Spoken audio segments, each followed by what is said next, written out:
Как же избавиться от кашля, от боли в горле, от симптомов простуды, от головных болей? Приветствую вас, друзья! С вами Наля Беляева, представитель бренда «Сибирское здоровье». И сегодня поговорим о таком мега шикарном бальзаме широкого действия «Корень». Я его использую очень давно и могу поделиться, что он очень помогает и очень действенно для облегчения дыхания, когда насморк, когда простуда. Намажьте грудь легким движением, и все проходит. При симптомах простуды в таз наливаете литра 2 горячей водички, так, чтобы терпимо было, 20-30 капель бальзамчика такого.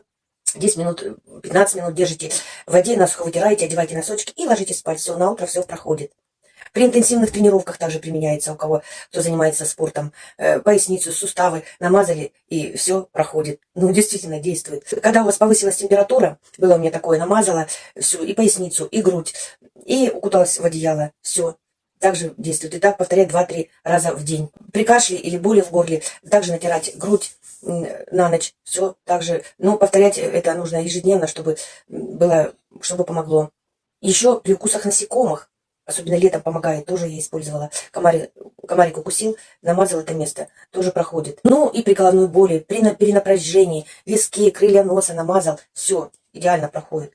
Вот такой вот он, вот такой консистенции. Сейчас я вот показала, да? Сюда входит вихтовое масло, чебрец, зверобой, математиха, бадан, поддорожник, туник белый, лапчатка, крапива, солянка холмовая. Весь состав говорит сам за себя. То есть действует и как антисептическое, и как жаропонижающее. Так что, друзья, рекомендую такой бальзамчик широкого действия. Для заказа будет ссылочки под этим видео. Также подробнее о продукции здоровья и красоты.